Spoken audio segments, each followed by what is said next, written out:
বিরাট কোহলি নেই, রোহিত শর্মা নেই, বাবর আজম নেই, মোহাম্মদ রিজওয়ানও নেই। তবে এই দুই না থাকার মধ্যে একটা পার্থক্য রয়েছে। ভারতের কোহলি, রোহিত টি-20 বিশ্বকাপ গত বছর জিতেছেন, এই ফরম্যাটের পূর্ণতায় পৌঁছে এই ফরম্যাট থেকে অবসর নিয়ে নিয়েছেন। অন্যদিকে পাকিস্তানের বাবর, রিজওয়ান এই ফরম্যাটে দেশকে আর কিছু দিতে পারবেন বলে তাদের ক্রিকেট ভাবছে না, ফলে এই ফরম্যাট থেকে তাদেরকে একরকম ব্রাত্য করে দেওয়া হয়েছে। তাদেরকে বাদ দিয়েই পাকিস্তান এখন এগিয়ে যাচ্ছে এশিয়া কাপে। আজ যখন ভারত পাকিস্তান মুখোমুখি হচ্ছে, তখন দুইটা দলকে কি একটু অন্যরকম লাগবে, একটু নতুন নতুন লাগবে। এবং সেই দল দুটোর মুখোমুখি লড়াইটাতে, এই মহারণে, এই আগুনের লড়াইটাতে জয়ের জন্য কোন দল আসলে ফেভারিট, উইকেট কি বলছে, দুই দলের শক্তি দুর্বলতার জায়গাগুলোই আসলে কি বলছে, হিস্ট্রি বাই কি বলছে, সবকিছু মিলে একটু আলোচনাটা করতে চাই। দেখুন, ভারত পাকিস্তান লড়াই সবসময় একটা ভিন্ন মাত্রা যোগ করে, যদিও সাম্প্রতিক সময়ে মাঠের ক্রিকেটটা বড্ড বেশি একতরফা। কেমন একতরফা? সর্বশেষ 10টি মুখোমুখি লড়াইয়ের মধ্যে ভারত 8টিতে জিতেছে, পাকিস্তান 2টি। সর্বশেষ 20টি মুখোমুখি লড়াইয়ের মধ্যে ভারত 16টিতে জিতেছে, পাকিস্তান 4টি। অর্থাৎ ভারতের এইখানে উইনিং পার্সেন্টেজ হচ্ছে 80।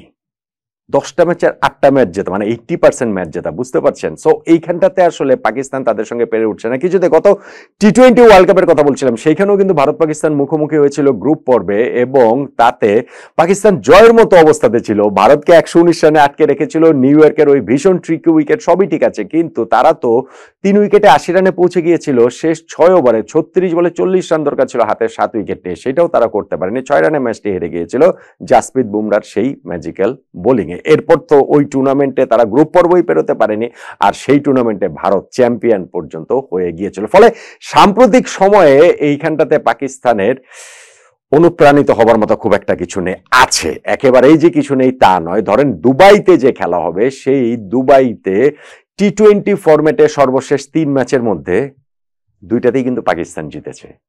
ফলে এই জায়গাটাতে পাকিস্তানের, আমি যে ওই যে 10 ম্যাচ 20 ম্যাচের স্ট্যাটটা বললাম, সেটা তো ওয়ানডে এবং টি-20 মিলে। যখন আপনি শুধুমাত্র টি-20-র কথা বলবেন, সেই টি-20তেও সর্বশেষ 5 ম্যাচের মধ্যে ভারত 3টা জিতেছে। কিন্তু দুবাইতে সর্বশেষ যে 3টা ম্যাচে এই দুইটা দল পরস্পর মুখোমুখি হয়েছে, সেখানে 2টা ম্যাচ পাকিস্তান জিতেছে, এবং সেইটাই পাকিস্তানের প্রবাবলি একটা বড় অনুপ্রেরণার জায়গা হতে পারে। দেখুন, পাকিস্তান ক্রিকেট তো আনপ্রেডিক্টেবল, অধারাবাহিক। এই বছরও যে তারা সিরিজের পর সিরিজ খেলছে, সেখানেও আমরা এই উত্থান পতনের গ্রাফটা ঠিকই দেখতে পাই। নিউজিল্যান্ডে গিয়ে তারা সিরিজ হেরে এসেছে 4-1 ব্যবধানে, বাংলাদেশের বিপক্ষে নিজেদের দেশের মাটিতে সিরিজ জিতেছে, বাংলাদেশে এসে তারা আবার হেরে গিয়েছে, এরপরে আবার তারা ওয়েস্ট ইন্ডিজের বিপক্ষে অ্যাওয়েতে সিরিজ জিতেছে। তারপরে এই এশিয়া কাপ শুরু হওয়ার ঠিক আগে আগে ট্রাই নেশনের শিরোপা শুধু জেতেইনি, ফাইনালে আফগানিস্তানের বিপক্ষে যে বিধ্বংসী জয় পেয়েছে, তাতে মনে হচ্ছে যে পাকিস্তানের এই টি-20 দলটা একটা শেপে দাঁড়িয়ে যাচ্ছে। ইনফ্যাক্ট এশিয়া কাপেও তারা নিজেদের প্রথম ম্যাচটা বেশ সহজেই হারিয়েছে ওমানকে, এবং কমফোর্টেবলি জিতেছে। India on the other hand এই বছর কিন্তু টি-20 ক্রিকেট সেরকম খেলেইনি। শুধুমাত্র ইংল্যান্ডের বিপক্ষে সিরিজটা খেলেছিল, সেইটাও সর্বশেষ ম্যাচ, সেই মানে সিরিজটা হয়েছিল জানুয়ারি ফেব্রুয়ারি মাসে, 7 মাস পর তারা সিরিজ খেলতে নামছে। কিন্তু ইন্ডিয়ার প্রস্তুতির ঘাটতি বা টি-20 ম্যাচে যে এতদিন খেলে না, এটা নিয়ে খুব একটা আলাপ কি শোনেন? খুব একটা আলাপ শোনেন না। কেননা মাঝখান দিয়ে আইপিএল গিয়েছে, এবং ইন্ডিয়ার ক্রিকেটাররা এত বেশি এই ফরম্যাটটার সঙ্গে অভ্যস্ত যে এই ইন্টারন্যাশনাল ক্রিকেট যে খেলতে নিয়ে এতদিন, সেইটা তাদের এশিয়া কাপে অভিযানে বড় কোনো বাধা তৈরি করতে পারবে বলে মনে করা হচ্ছে না। এখন দুই দলের যদি শক্তি দুর্বলতা তুলনামূলক আলোচনা করেন, তাহলে আসলে কাগজে কলমে ভারত অনেকখানি গিয়েছে। সেটা তাদের ব্যাটিং বলেন, টপ অর্ডার ব্যাটিং বলেন, সেইখানটাতে শুভমান গিল এবং হচ্ছে গিয়ে অভিষেক শর্মা, সূর্য কুমার যাদব, তিলক ভার্মা, সঞ্জু স্যামসনকে তারা হয়তো বা মিডল অর্ডারে খেলাবে, হার্দিক পান্ডিয়া পর্যন্ত রয়েছেন। ফলে এই তাদের এই ব্যাটিংটা অনেক এগিয়ে। পাকিস্তানের ওইখানটাতে সাইম আয়ুব, সাহেবজাদা, ফারহান, ফকর জামান দের যেই ব্যাটিং লাইন আপটা রয়েছে, মোহাম্মদ হারিসকে গত ম্যাচে তারা ইনফ্যাক্ট নাম্বার 3-তে খেলিয়েছে, এবং সেইটা তাদেরকে খুব ভালোভাবে কাজে দিয়েছে। তিনি একটা খুব ভালো নক খেলেছেন, এবং পাকিস্তানের সালমান আগাদের এই দলটার ব্যাটিংয়ে কিন্তু তারা নিঃসন্দেহে কাগজে কলমে পিছিয়ে রয়েছে। বোলিংয়ে কেউ আসলে পিছিয়ে নেই, বোলিংও পিছিয়ে আছে। পাকিস্তানের এইখানটাতে তাদের পেস বোলারও তো বরাবরই শক্তির একটা বড় জায়গা, অথচ গত ম্যাচটাতে আমরা দেখেছি যে তারা হারিস রৌফে একাদশে পর্যন্ত খেলায়নি। শাহিন আফ্রিদি আছেন, শাহিন আফ্রিদিকে ভালো দেখাচ্ছে, অনেকদিন পর আবার মনে হচ্ছে তিনি রিদমে ফিরে আসছেন। কিন্তু ভারতের যখন আপনি হিসাব করবেন যে গত ম্যাচে ভারতও কিন্তু শুধুমাত্র একজন স্পেশালিস্ট পেস বোলার নিয়ে খেলেছে, এবং সেইটা আসলে স্পেশাল একজন বোলার জাসপ্রীত বুমরা, সঙ্গে তাদের হার্দিক পান্ডিয়া, শিবম দুবেকেও তারা খেলিয়েছে, যদি প্রয়োজন হয় তাকে দিয়ে ওই বোলিংটা করাতে পারবে। ইন্টারেস্টিং যে জায়গাটা হয়ে যেতে পারে এই ম্যাচের ক্ষেত্রে, যেটা ডিসাইডার হয়ে যেতে পারে, সেটা হচ্ছে গিয়ে দুই দলের স্পিন অ্যাটাক। দেখুন, দুবাইতে যে উইকেটটাতে খেলা হবে, আমি বলছিলাম যে এখানে টি-20 ফরম্যাটে দুই দলের মুখোমুখি সর্বশেষ 3 ম্যাচের মধ্যে 2টাতেই পাকিস্তান জিতেছে। এইবার দুবাইতে যেখানে খেলা হচ্ছে যে উইকেটে, সেই উইকেটটা কিন্তু তুলনামূলক স্লো। গত 2 বছরে আমি একটা স্ট্যাট দেখছিলাম যে এই দুবাইতে যতগুলো ম্যাচ খেলা হয়েছে তাতে অ্যাভারেজ ফার্স্ট ইনিংস স্কোর হচ্ছে গিয়ে মাত্র 154, এবং এইখানে স্পিনাররা সবসময় আসলে এই সময়টাতে ডোমিনেট করে আসছেন। এই জায়গাটাই পাকিস্তানের একটা চান্স থাকতে পারে, কেননা তাদের দলে সুফিয়ান মুকিম লেফট আর্ম যে রিস্ট স্পিনার রয়েছেন, সঙ্গে আবরার আহমেদ রাইট আর্ম যিনি হচ্ছে গিয়ে রিস্ট স্পিনার রয়েছেন, 2 জন রয়েছেন, আর সাইম আইয়ুবও গত ম্যাচে খুব ভালো বোলিং করেছেন, সেই পার্ট টাইমের কথাটাও বিবেচনায় রাখতে হবে। কিন্তু যদি আবার কাগজে কলমে হিসাব করেন, এই জায়গাটাতেও ভারতকে এগিয়ে না রাখার এইখানটাতেও কোনো কারণ নেই।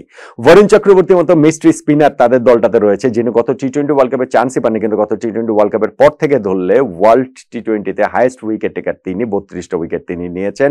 কুলদীপ যাদবের মতো একজন বোলারও তাদের এখানটাতে রয়েছেন অক্ষর প্যাটেল, 3 জন খুবই স্পেশালিস্ট স্পিনার কিন্তু এই ভারত টিমটার মধ্যে রয়েছে। ফলে এই জায়গাটাতেও যে আসলে পাকিস্তান এগিয়ে আছে সেইটা বলার কোনো উপায় নেই। কাগজে কলমের কোনো হিসাবেই পাকিস্তানকে এগিয়ে রাখা যাচ্ছে না, শুধুমাত্র ওই একটা জায়গা বাদে, আনপ্রেডিক্টেবিলিটি। এই দলটার মধ্যে একটা আনপ্রেডিক্টেবিলিটি তো আছে, এটা তাদের ক্রিকেট ও ক্যারেক্টারের মধ্যেই রয়েছে, এবং সেই জায়গাটা থেকে যেহেতু দুবাইতে খেলা হবে, যেহেতু এটা খুব, আমার মনে হয় যে যদি ধরেন হাই স্কোরিং গ্রাউন্ডে খেলা হতো 200 প্লাস উইকেটে, সেইখানে পাকিস্তানের চান্সটা আরো অনেক কম থাকতো। কিন্তু যেহেতু দুবাইতে খেলা হচ্ছে, যেটা হয়তো অত হাই স্কোরিং হবে না, সেইখানে পাকিস্তান কাগজে কলমে অনেক পিছিয়ে থাকলেও তাদের ওইখানটাতে তাদের একটা ভালো পারফরমেন্স, একটা গুড ডে এবং ইন্ডিয়ার একটা ব্যাড ডেতে তারা ম্যাচটা আসলে কম্পিটিটিভ করে তুলতেই পারে, সেটা অবশ্যই আমরা বলতে পারি। সো আপনি যদি ভারত পাকিস্তান এই ম্যাচটার দিকে অন্যান্য সকল হিসাব নিকাশগুলো, যত নিয়ামক যেগুলো রয়েছে, যত নির্ণায়ক যেগুলো রয়েছে, সেগুলোকে যদি বিবেচনা করা হয়, তাহলে ভারতের সঙ্গে পাকিস্তানে পেরে ওঠার কোনো কারণই নেই। সেটা হিস্ট্রি বলেন, সেটা দুই দলের ক্রিকেটারদের শক্তির জায়গা বলেন, সবকিছু মিলেই কিন্তু পাকিস্তানের ভরসা শুধুমাত্র তাদের ওই আনপ্রেডিক্টেবিলিটি, এবং সেই আনপ্রেডিক্টেবিলিটি দিয়ে তারা ভারতকে হারিয়ে দিতেই পারে, এবং সেই টার্গেটই তারা নিঃসন্দেহে করবে। এশিয়া কাপের যে ফিক্সারটা করা হয়, এটা আমি অনেকগুলো আলোচনাতে বলেছি, এটা খুবই অনৈতিক, কোট আনকোট। তারা ভারত পাকিস্তান ম্যাচ যত সম্ভব আয়োজন করতে চায়, এবং সেইখানটাতে গ্রুপ পর্বে তো মুখোমুখি হবেই। সেইখানে ভারত পাকিস্তানের গ্রুপে ইউএই এবং ওমানের মতো 2টা দলকে রাখা হয়েছে, এবং এই 2টা দলের বিপক্ষেই এই ভারত পাকিস্তান 2টা দল প্রথম ম্যাচে বিস্ফোরক জয় পেয়েছে। ভারত তো যেই জয় পেয়েছিল সেটা ওমানকে 57 রানে অল আউট করে দিয়ে নিজেরা মাত্র 27 বলের মধ্যে সেই ম্যাচ জিতে নিয়েছিল 9 উইকেট। আর পাকিস্তানের কথা তো বললামই, এই 2টা দলই সুপার 4-এ উঠবে এই গ্রুপ থেকে, সেটা প্রত্যাশিত। ফলে সেইখানে আরো একটা লড়াই হবে, এবং ফাইনালি কি আরো একটা লড়াই হয় কিনা, এইভাবেই ফিক্সারটা তৈরি করা হয়েছে। ফলে প্রথম ফিক্সার আমরা বলতে পারি এবারের এশিয়া কাপের ভারত পাকিস্তানের, এবং সেইখানটাতে পার্সেন্টেজ যদি আমি বিবেচনা করি জয়ের ক্ষেত্রে, আমি ডেফিনেটলি ভারতকে এগিয়ে রাখবো। পাকিস্তানের ওই আনপ্রেডিক্টেবিলিটি মাথায় রাখার পরও আমার কাছে মনে হচ্ছে যে এই ম্যাচটা ভারত অবশ্যই ফেভারিট হিসেবে খেলতে নামবে, এবং পার্সেন্টেজ যদি আমি বলি তাহলে ধরেন ভারত 65-35, 70-30ও বলতে পারেন, যে এই ব্যবধানে এগিয়ে থেকে ভারত এই ম্যাচটা খেলতে নামবে। এই ম্যাচ জয়ের জন্য আমার কাছে ভারতকেই ফেভারিট মনে হচ্ছে। আপনি কি আমার সঙ্গে একমত কিনা জানাতে পারেন।